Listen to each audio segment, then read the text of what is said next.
Një atentat i rënd me armë zjarri tronditi kryeqytetin mbrëmjen e së njëjtës rreth orës 21:30 në zonën e Lundrës, përgjatë autostradës Tiranë-Elbasan.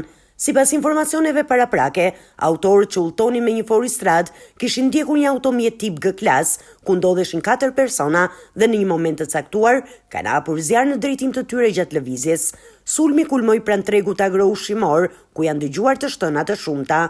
Në automjetin e qelluar ndodheshin Aren Stafa, 34 vjeç, shoferi familjes Demiraj dhe i kompanisë Pelikani Security, Kian Mullaj, 19 vjeç, i sapo kthyer nga Londra për festat e Pashkës, si dhe dy të miturit, Marko Bardhi Demiraj, 17 vjeç, dhe Dior Demiraj, 11 vjeç, përkatësisht nipi dhe djali pronarit të Pelikani Security.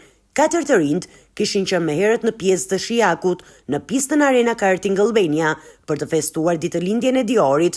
Pas përfundimit të festës, ata ishin nisur drejt banesës në Rolling Hills, ku ndodhi atentati. Makina e autorëve kishte ndjekur objektivin që nga rreth rrotullimi i Shkozës, ku më pas ka hapur zjarr. Pavarësisht plumbave dhe panikut, Aren Stafa ka arritur të drejtojë mjetin për rreth 2 kilometra deri në Lundër, ku për shkak të plagëve ka humbur ndjenjat, duke shkaktuar edhe një aksident. Të plagosurit janë ndihmuar fillimisht nga persona të rastësishëm dhe më pas janë transportuar në spitalin e traumës.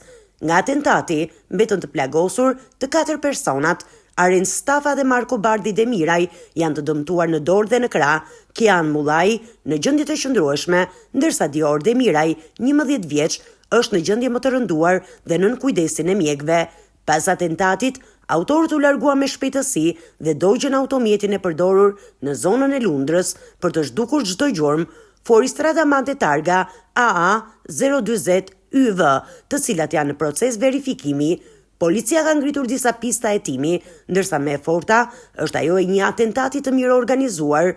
Hetuesit po analizojnë pamjet e kamerave të sigurisë përgjatë itinerarit Shkozë-Lundër në përpjekje për të identifikuar autorët.